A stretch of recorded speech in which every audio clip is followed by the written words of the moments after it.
Hey,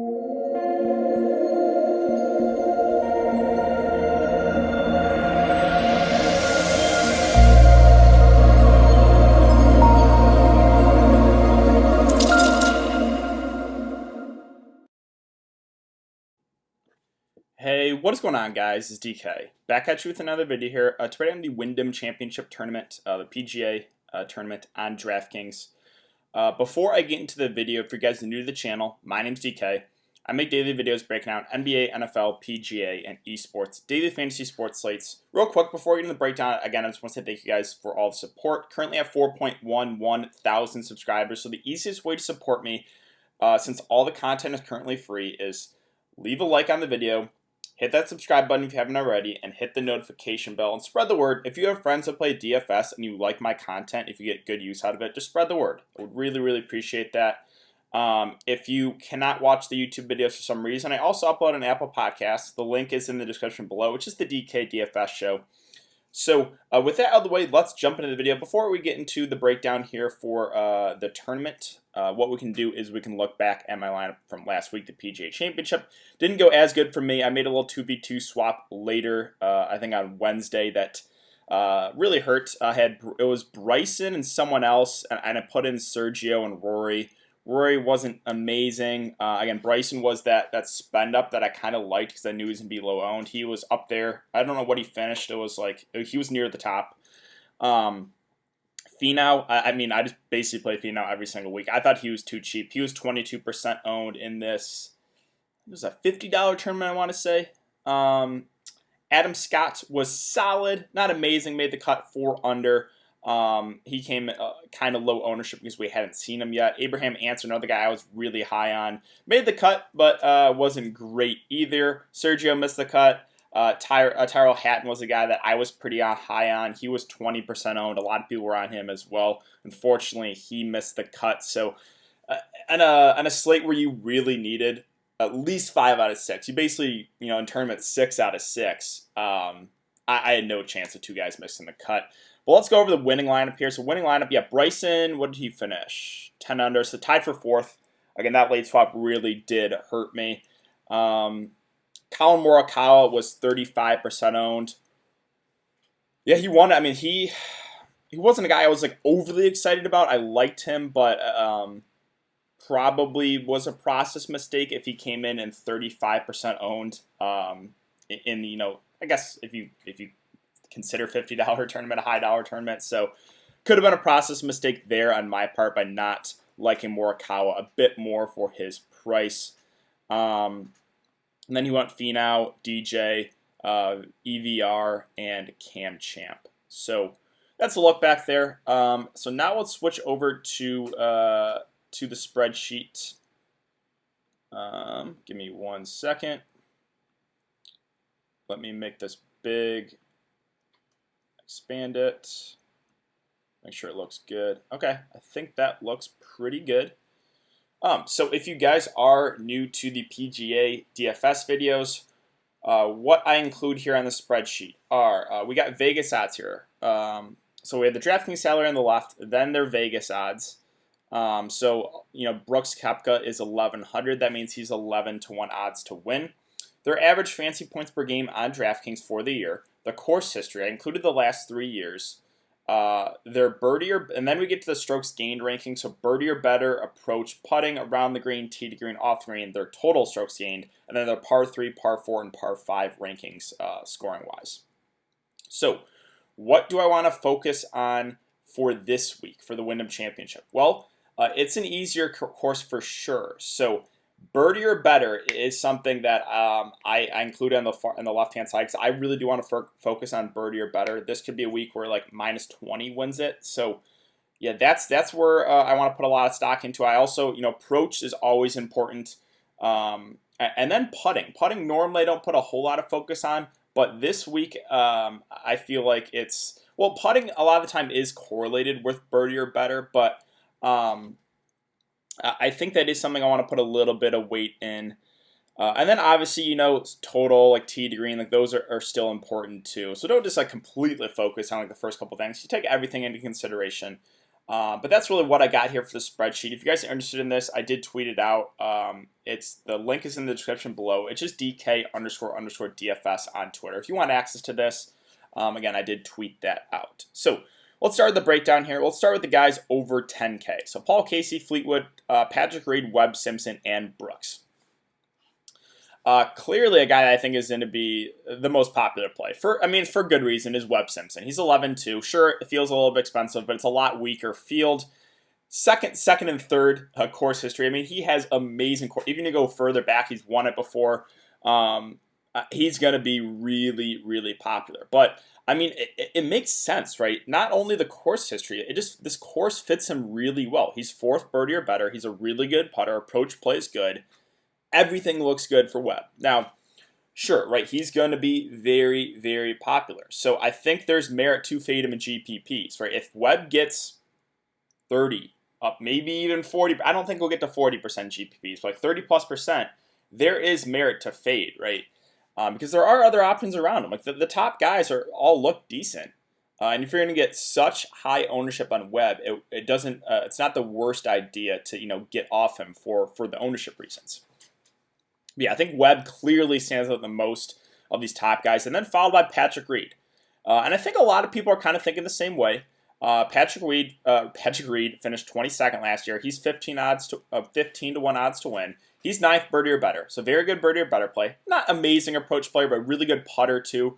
Good around the green. So those two stand out the most to me at the top. I think they're going to be the most popular of the bunch. I don't mind eating the chalk. I don't mind playing both. I think right now, this is kind of setting up for the Stars and Scrubs build. That's at least my initial build. I'm always open with you guys. I would say most of the time I usually go with a balanced build, but in this tournament, with it being a little bit more top heavy, right? I think the Stars and Scrubs build, at least right now, is probably what I'm leaning towards. So Webb and Patrick Reed, I think look the best out of these top two guys, or the top 5 guys. I think they both will be the highest owned. So the other guys, like Brooks is at 11-4. He had an off final round there against the PGA Championship, but has been in better form recently. It's just, I think Webb and Patrick Reed look better. Now, sure, can Brooks Koepka outperform them? Of course, and you're going to get them at much lower ownership. But I just prefer Webb. I prefer Patrick Reed. Again, I think they both will be very popular. I don't mind eating the chalk there, though. Fleetwood at 10-5. Again, I prefer Webb and Patrick Reed. And the same thing with Paul Casey, who is, in my opinion, him and Jordan Spieth, the most hated guys. I always talk about it, but I think they are the most hated guys in the DFS industry. Paul Casey, when he's chalk, he seems like to always let people down. No one was on him last week, and he had a really good day. The downside with him is he's a terrible putter, right? But he actually had a decent tournament putting, and that's why he finished so high. What, he finished second, right? I'm pretty sure. Not a great short game player, but he's a really good ball striker, approach, tee to green, off the tee. So, yeah, am I going to get to Paul Casey at 10-3? Probably not. Again, I lean Reed and Webb Simpson out of the top 5 guys here. So let's scroll down to the 9K range. We have Rose at 9.9, Harris English at 9.3, Billy Horschel 9.1, and Jordan Spieth at 9K. So pretty small 9K range. I think the most popular guy in this range is going to be Harris English. Of these 4 guys, he probably looks the best. He's been in pretty decent form. He's made the cut the last 3 years here. 73rd birdie or better is not great, but not bad. 36 approach. He's a good putter, right? He's 14th. He's good tee to green, a good off the tee. He's 8th strokes gained total ranking. So, Harris English probably looks the best out of these guys. But again, I think he will be the most popular. Rose is at 9.9. I don't know if I'm going to get to him. Makes for an interesting contrarian play. He had a good weekend, but putted the ball amazing. Don't know if we can expect that to continue. He's been a little bit more up and down, a little inconsistent. Probably feels better getting up to Webb and getting up to Patrick Reed for a little bit more. But again, they're going to come in a lot higher ownership. So I don't hate the idea of going to Rose as a contrarian option. Billy Horschel's at 9.1. Does have some good course history, 6th and 11th here in 2019 and 2018. I think he's solid, but with the way it's setting up, I'm probably going to get to both Patrick Reed and Webb at the top, so it's going to make it a little bit difficult for me to get to any of these other guys at the top. Spieth at 9K. I think he goes pretty low owned. Just a guy that is so inconsistent. Hasn't been really in the best form. Um, so yeah, he's just a strictly contrarian play for me as well at that price. So I think the guy that stands out the most is Harris English. I think he will be the most popular. But let's now go to the 8K range. So 8K range also a little bit ugly here. We have Brandon Todd at 8.9, Sanjay at 8.8, Shane Lowry 8.7, Siwoo Kim 8.6, Sergio's at 8.5, Ches Reavy is 8.4, Kevin Kisner's 8.3, Snedeker 8.2, Ryan Moore 8.1, Corey Connors at 8K. So Todd's the guy that I think will garnish some ownership at 8.9. He's been in pretty solid form. The putting, he's a really good putter. He's 23rd strokes gained putting. Not bad, birdie or better. Again, the recent form has been there for Brandon Todd, so I completely get if you get to him at 8.9. Sanjay M's a pass for me. Right now, his recent form is just, I can't get to him. Even at 8.8, I'm going to pass. Shane Lowry, not going to get to him either. I'll pass on Siwoo Kim as well. His 8K range, I think, goes pretty low owned, but it is kind of ugly. The one guy that stands out to me is Sergio at 8.5. Sure, he missed the cut last weekend. Doesn't worry me too much. I just think he looks like the best in this range. In the 8K range, I think he stands out. Like, I think he's the most talented golfer in this range. He finished 24th in 2018. The birdie or better numbers and the putting numbers aren't good. Sure, right? And that's kind of what I want to look at on this tournament. But other than that, like, he's really good around the green, tee to green, off the tee. He's 35th total. I have interest in Sergio, just a price point thing for me. So yeah, sure, right? The birdie or better numbers, the putting numbers don't look good, but everything else is solid. I just think he kind of stands out in this range. Let's see, Brandt Snedeker. I don't think I'm going to get to him. I know he won it in 2018, 39th in 2019. The issue with him right now is just the recent form. He has not been playing well. Sure, kind of, I guess you could make an argument as a buy low, I guess. But I think people will look at that course history and maybe get to him. I'm going to pass. Right now, it's just the recent form has not been there. Let's see. Moore and Connors at 8.1 and 8K are fine. But I don't know if I'm going to go out of my way to play them either. So now let's go to the 7K range. So 7K range, we got some guys to talk about. Let's see. Who do I want to mention here? So Joaquin Niemann is at 7.9. He finished 13th and 33rd in 2019 and 2018. He's 43rd birdie or better and an 8th approach player. So that looks pretty good. The one downside is his short game, putting 160th, around the green 170th. But at 7.9, 60 to 1 odds to win, like around his price range, I think that looks pretty solid. So Niemann is a guy that I kind of like at 7.9. I also have interest in Doc Rudman. He's a guy that always seems to garner ownership. Always, a lot of people do like talking about him. I think he still looks decent. Now, he was cut in 2019 and 2018. 15th approach, 76th birdie or better. I think he's solid, but if he's going to get too much ownership, I think I would rather, pass there. JT Poston did win it last year. The approach play is the one thing that holds him back, but he's a good putter, good birdie or better player. Again, he won it last year. He's 7,800. I have a little bit of interest there. Let's see. Other options. I don't know how to pronounce this guy's last name. Christian. I'm not even going to try to say it, but he's 7,700. He's ninth putting. He's 22nd approach. Birdie or better is all right. 98th, not great. He's 27th in strokes gained total. I think that looks pretty good for a guy in the 7K range. So he's someone that I have a little bit of interest in there. Other option, Harold Varner was a value play I mentioned for the PGA Championship. He was solid. He was really I forget what he finished, but he made the cut and he was up there, maybe top 20 or so. I want to say. He's made the cut the last 3 years here.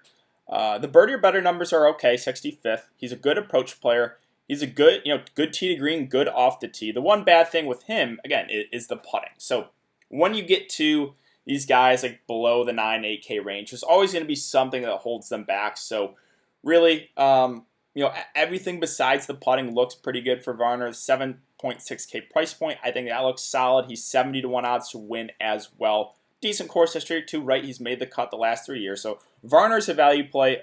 If you consider value at 7.6, I kind of like as well. Let's see. Sabatini has made the cut the last 3 years. He finished 6th in 2019, 4th in 2017. So the course history is there. the issue with him is it doesn't really set up too well if you just look at the numbers, right? 152nd birdie or better, 139th in approach, 127th putting. Charles Schwartzel, I think, looks okay at 7-4. He's 35th birdie or better. He's 66th in approach and 44th putting.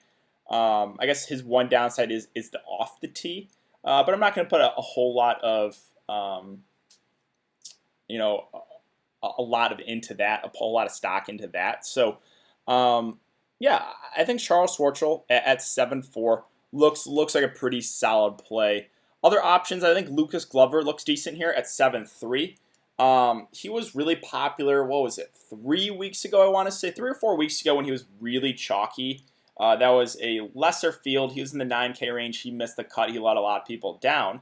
But now you're getting him at a pretty good price at 7-3. He's 80-1 odds to win, which, around his price range stands out. I like Lucas Glover here. I think he's a really solid play at his price. In 2019, he made the cut. 2017, he finished 28th. 45th birdie or better, 29th approach. Again, with him, it's putting. It's a short game. Putting it around the green, not great. But the 7-3 price point looks good. And Norlander's another guy that I've been riding the hot train. I don't mind going back to the well here for Norlander. The thing with him right now is amazing form. He's been playing really, really well. Does that continue? I don't know.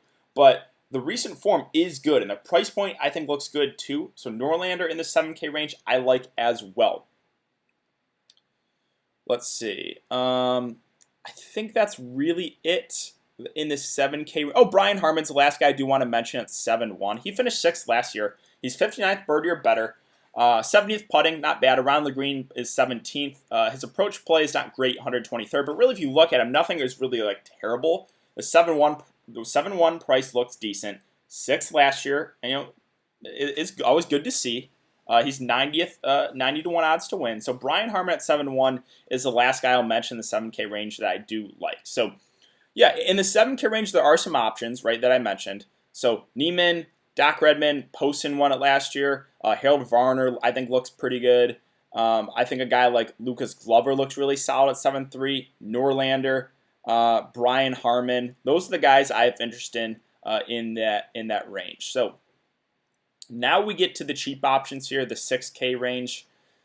So with these guys, when you're targeting guys below the 7K range, you just want them to make the cut, right? So there's not a whole lot that is going to really stand out. I think you kind of, when you get to this range, sometimes just go with your gut, right? You could look at the numbers and try to get to a good play, but a lot of the times it is kind of just variance and you get a little bit lucky, and just go with the guy you feel the best with. So I will mention some guys here. Let's see. So in this range, Ryan Armour, has made the cut the last 3 years, 22nd, 8th, and 4th. I think that looks decent. He's 57th birdie or better, 38th around the green. Sure, again, not a good putter, but when you get to this range, again, you just really want him to make the cut. And he's made the cut the last 3 years, so I think he's okay. Other options, let's see. Who else do I want to mention down here? Sure, I mean, again, Bryce Garnett made the cut the last 2 years, 6th and 20th. The numbers don't look amazing, but I get it if you get to him. Chesson Hadley is a guy that I kind of like at 6'6". He's made the cut 2 of the last 3 years. He's 14th birdie or better. Again, in a course, you're going to have to shoot probably 15 to 20 under to win.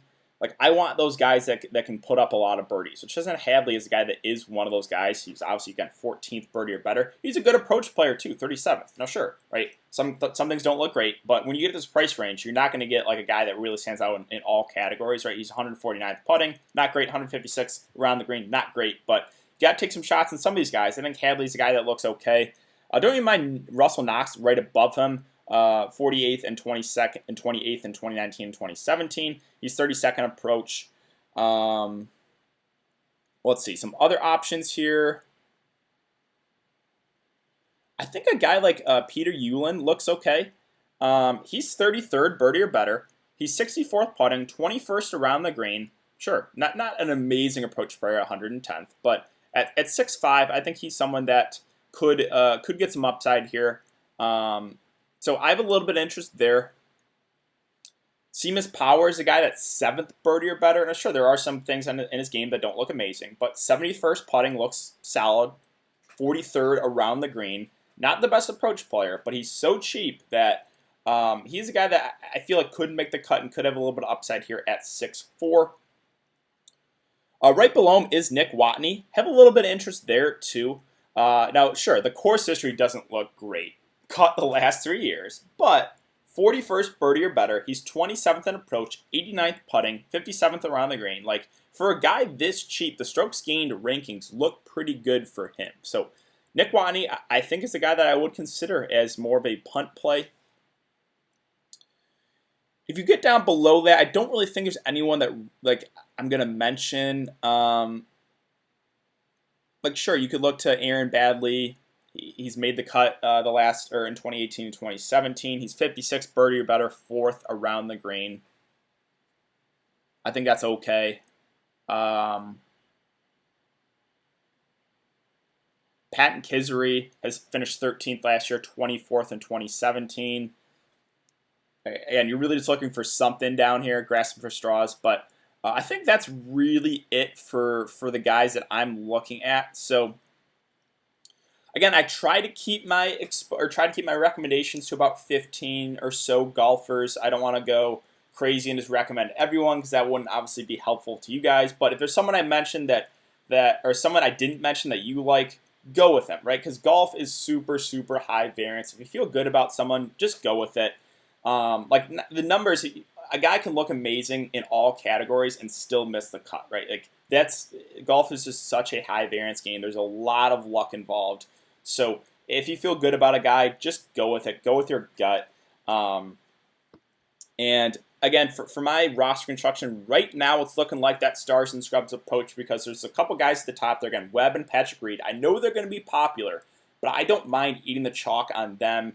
There's like one guy in the 9K range, maybe one guy in the 8K range, like with who was it, Harris English and Sergio. But below that, then we get to some players I like in the 7K range. There's a few I mentioned in the 6K range that if you're going that stars and scrubs approach, you're going to have to take a shot in a couple of those guys. So, yeah, I think that's really going to do it for the video today, guys. So if you have been enjoying the content so far, would really appreciate it, again, if you leave a like button on the video, hit that subscribe button if you haven't already, and hit that notification bell. It does really help me out, guys, as this is all free content. But thanks again, guys. Hope you guys all have a good day, and I will see you all in the next video.